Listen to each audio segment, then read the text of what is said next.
온라인 플랫폼의 불공정 거래 심사 지침 해설에 대해서 저희 법인의 김종식 변호사가 발표해 주시겠습니다. 김 변호사님 부탁드립니다. 한 15분 내로 부탁드리겠습니다. 네, 네, 알겠습니다. 네, 안녕하세요. 법무법인인의 김종식 변호사입니다. 잘 들리시죠? 네, 잘 들립니다. 네, 네. 방금 이게 구태원 변호사님이 뭐 CES 관람기 재밌는 거 하다가 갑자기 재미없는 걸로 하게 됐는데요. 저는 이제 그 공정거래위원회가 지금 제정 중인 온라인 플랫폼 사업자의 시지 남용 행위 및 불공정 거래에 의한 심사 지침이 어떤 내용인지를 설명드리겠습니다. 다음. 먼저 이제 법무법인의 공정거래팀 설명을 드리면요. 저희 공정거래위원회 출신인 강신민 고문님 비롯해서 김현장, 광장 등 여러 그 로펌 출신들, 법원 검찰 출신 변호사님들로 공정거래팀이 구성되어 있고요. 여러 가지 불공정거래 행위라든지 기업결합 신고 등 공정거래 이슈들을 많이 다루고 있습니다. 그래서 오늘 참석하신 분 포함해서 앞으로 더 다양한 공정거래 업무를 했으면 하는 바람입니다. 다음. 심사 지침이 이제 어떤 그 배경으로 이제 제정이 되고 있는지를 설명을 드리면요. 잘 알고 계시다시피 온라인 플랫폼이 이제 산업의 중심이 되고 있습니다. 그래서 이 온라인 쇼핑몰이 2010년도에 거래액이 한 25조였는데 2020년도에 160조가 넘었습니다. 전체 10년 만에 6배 이상 성장을 했고요. 그로 인해서 이제 플랫폼 시장에 대한 여러 가지 폐해도 발생을 하고 있어서 작년에 잘 아시다시피 그 국정감사에서 가장 인기 스타가 이제 네이버, 카카오 이런 기업들이었고요. 그래서 공정거래위원회도 이 플랫폼 사업자들의 여러 가지 어떤 공정거래법 이슈에 대해서 차관을 하고 있습니다. 그래서 이게 잘 아시는 온플법이라고 하는 온라인 플랫폼 공정화법, 이제 디지털 가불관계에 대해서 문제를 삼고 있고, 이게 본 지침은 이제 독과점 예방에 대한 경쟁 제한성 부분에 대한 플랫폼 사업자에 대해서 다루고 있습니다. 현재 이제 딱 어제까지였죠. 1월 26일까지 행정 예고가 되어 있었고요. 예고 기간 중에 이해관계인의 여러 그 의견들을 받았습니다. 그 서비스 그 시장감시 총괄과에 좀 얘기를 들어보니까 그 기간 동안에 또 다양한 의견이 제출됐다라고 합니다. 그래서 이제 이런 의견들을 반영을 해서 아마 일부 이제 지침상 저희가 알고 있는 지침상의 내용이 수정이 있을 수도 있는데 최종적으로 이제 아마 전원위에서 심사 지침 제정에 이르게 될 것 같고요. 이 심사 지침의 이제 목적을 보시면 새롭게 공정거래법상 새로운 유형의 금지 사항들, 규제 사항들을 만드는 건 아닙니다. 그래서 기존에 있던 내용들이 다 토대로 되어 있는 거고요. 다만 이제 온라인 플랫폼 사업자에 대한 유법상 심사를 할 때 공정거래위원회가 일정한 어떤 그 플랫폼 사업의 특성을 감안해서 심사를 하겠다라는 가이드라인이기도 하고 읽어보시면 약간 논문 같기도 합니다. 그래서 여러 가지 구체적인 내용이 들어있긴 한데 새로운 건 아니다라고 생각을 하시면 될 것 같고요. 기존에 있었던 CG 남용행위 금지 기준이라든지 불공정 거래 행위 심사 지침 이런 내용들을 좀 온라인 플랫폼 사업에 맞춰서 구체화한 것이다라고 이해를 하시면 되겠습니다. 그래서 새롭게 지침이 나와서 뭔가 새롭게 두들겨 맞는 게 아니냐라고 생각하실 필요는 없고요. 좀 편안한 마음으로 들으시면 될 것 같습니다. 그래서 공정거래법상 역외 적용 원칙이 있듯이 이 심사 지침도 외국 사업자가 한 행위를 하더라도 국내 시장에 영향을 미치면 적용을 하겠다는 거고요. 다음 보겠습니다. 그래서 이제 여러 가지 그 기본적인 개념 정의들을 이렇게 써놨는데 온라인 플랫폼 사업자를 규제하는 거기 때문에 온라인 플랫폼이 뭔지 또 온라인 플랫폼 사업자가 하는 서비스의 범주가 어떻게 되는지에 대해서 정의 규정이 있고요. 그 사업자의 어떤 사업 대상인 온라인 플랫폼 이용자에 대한 그 정의가 있는데 최종적으로 말단에서 이 플랫폼을 소비하는 소비자와 그다음에 플랫폼을 이용해서 사업을 하는 플랫폼 이용 사업자를 합친 개념이 플랫폼 이용자입니다. 이 밑에 있는 개념들은 이제 위법성 심사를 할 때 여러 가지 이제 온라인 플랫폼의 특성을 설명하는데 나오는 용어인데요. 이 밑에 보면 다면 시장이라고 해서 멀티사이드 마켓이라고 있습니다. 이게 이제 플랫폼 이용자가 사용자와 이용 사업자가 있는데 한 축으로는 이제 소비자를 대상으로 한 시장이 있고 반대편에는 또 이 고객들을 상대로 상품을 판매하는 이용 사업자가 있는 두 가지 축이 이제 플랫폼에서 펼쳐지는데 이 각각의 축이 서로에게 영향을 미친다라는 게 밑에 있는 교차 네트워크 효과고요. 뭐 말은 어렵지만 뭐 간단합니다. 이게 사용자, 소비자가 많이 늘어나면 숫자가 늘어나면 그게 바로 그거를 상품을 판매하는 사업자들에게도 경쟁 시장에 영향을 미치고 서로 영향을 주고받는다라는 개념이고요. 자세한 내용은 또 유법성 판단할 때 또 설명을 드리겠습니다. 다음.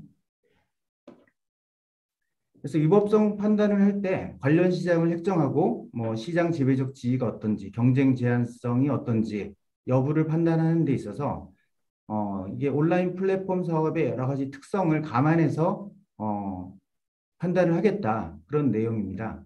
그래서 관련 시장 핵정에서는 이제 뭐 잘 아시다시피 최근에 이제 크게 문제가 됐던 배달의 민족이 요기요를 이제 합병을 할 때 시장을 어떻게 핵정할지가 큰 이슈가 됐었고요. 그때 이제 공정위에서 이제 배달앱 시장으로 한정하자라고 하면 두 개의 그 회사를 합쳤을 때 90%를 훨씬 상회하는 시장 점유율이 있기 때문에 경쟁 제한성에 크게 영향을 미친다라고 공정위는 판단을 했고, 그 회사 측에서는 이제 배달앱 시장뿐만 아니라 뭐 전화 주문 등 배달 시장을 다 합쳤을 때 두 개의 기업의 시장 점유율이 그리 높지 않다 이렇게 디펜스를 했었는데요. 뭐 결론은 아시다시피 배달앱 시장으로 한정해서 판단이 됐고 또 아시다시피 이게 이제 그 매각 조건부로 승인이 났는데요. 그래서 이게 온라인 플랫폼 사업이 이제 그 여러 소비자들에 미치는 영향이 크기 때문에 관련 시장을 핵정하는 데 있어서도 좀 온라인 플랫폼을 좀 규제하는 방향으로 해석을 하고 있는 것 같습니다. 그다음에 뭐 시진함 행위라든지 뭐 경쟁 제한성 판단하는 데 있어서도 이게 그 온라인 플랫폼 사업에서의 어떤 그 독점성, 그다음에 이런 것들을 감안해서 판단하겠다는 거고요. 구체적인 내용은 이제 심사 기준을 또 보겠습니다. 다음 페이지. 그래서 이게 그 이 심사 기준에서 이제 좀 구체적인 의미로 내용이 있는 게 네 가지 그 심사 기준으로 그 어떤 위반 유형을 제시를 하고 있는데요. 이것도 역시 뭐 새로운 건 아니고 기존에 이제 공정거래위원회가 최근에 여러 온라인 플랫폼 사업자들의 문제됐던 그 사안에서 판단했던 내용들을 좀 정리한 수준이라고 보시면 될 것 같아요. 멀티호밍이라는 것은 이제 온라인 플랫폼 사업을 하시는 분들이 다른 플랫폼을 사용하는 것을 제한한다. 멀티호밍을 하지 말아라. 라고 하는 것이 경쟁 제한성에 문제가 있다라는 내용인데요. 밑에 이제 빨간 글씨로 되어 있는 부분 보시면 실제 공정위가 판단한 사안이고요. 구글에서 이제 그 사용하고 있는 OS를 채택하는 데 있어서 삼성전자 등 여러 이제 그 제품을 만드는 회사가 구글이 아닌 다른 OS, 변형된 OS를 탑재하는 기기를 금지시키고 있습니다. 그와 동시에 또 AFA라고 해서 안티 프래그먼테이션 어리먼트, 뭐 한국말로 하니까 뭐 말이 되게 더 어렵던데, 그러니까 파편화시키지 말아라라는 거예요. 그래서 이제 그 플레이 스토어라든지 구글 검색 기능이 다 패키지로 되어 있는 구글 그 앱들을 포괄적으로 사용을 해야 되고 이걸 쪼개가지고 다른 걸 쓰지 말아라라고 이제 어떻게 보면 구속 조건부 거래가 되어 있기 때문에 이 부분은 이제 그 공정거래법 위반이 인정이 됐고요. 또 과징금도 상당히 2천억이 넘는 과징금을 두들겨 맞았습니다. 또 네이버에서도 본인이 그 플랫폼상에 있는 어떤 그 부동산 정보들을 다른 플랫폼으로 넘겨가지 말아라. 이제 아마 카카오가 문제가 됐었는데요. 계속 그 네이버가 이걸 제안을 했기 때문에 카카오의 이 관련한 사업은 결국 문을 닫았다라고 합니다. 그래서 이렇게 실질적으로 경쟁 제한성에 악영향을 끼쳤고 이런 내용은 이제 그 공정거래법상 금지되는 배타적고부 계약이라고 인정이 됐어요. 그래서 과징금이 뭐 10억이 넘는 과징금이 부과된 사례가 있습니다. 다음으로 MFN Most Favored Nation이라고 하는데 온라인 플랫폼상의 그 거래 조건을 다른 유통 채널 대비해서 좀 더 유리하게 요구를 하지 말라는 거고요. 이것도 실제 사례가 이제 배달앱 요기요에서 있었는데요. 이제 입점업체에서 다른 데 제공하는 것보다 본인 앱에서 플랫폼에서는 더 최저가로 팔아야 된다라고 요구를 해서 문제가 됐고 또 그 이행을 하지 않는데 페널티까지 부과하는 계약을 체결했습니다. 그래서 이 부분에 대해서도 과징금이 부과가 됐었고요. 다음 유형도 보겠습니다. 그러니까 셀프 프레퍼런싱에서 자사우대. 그 자기 플랫폼상에서 파는 자기의 상품에 대해서는 더 유리한 조건을 제시하지 말라는 건데요. 이것도 밑에 사례를 보면 네이버에서 본인의 어떤 쇼핑몰을 운영을 하면서 자기 오픈마켓에 입점되어 있는 상품들을 좀 더 노출시키는 검색 알고리즘을 좀 변형 왜곡시켰다라고 판단을 받았습니다.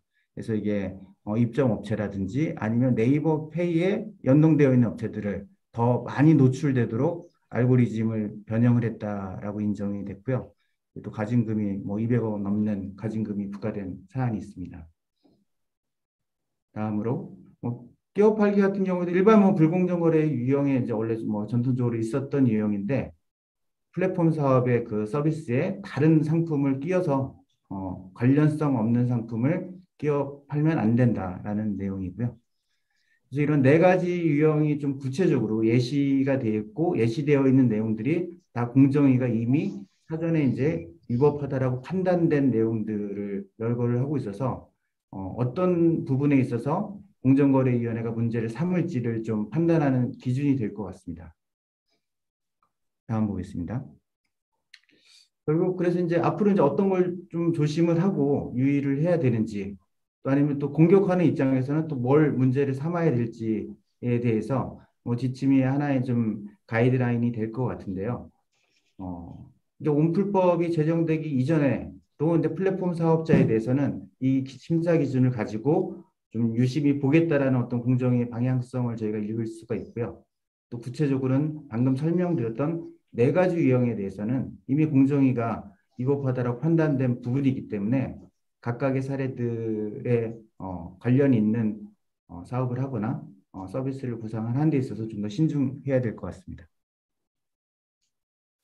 이상 마치겠습니다.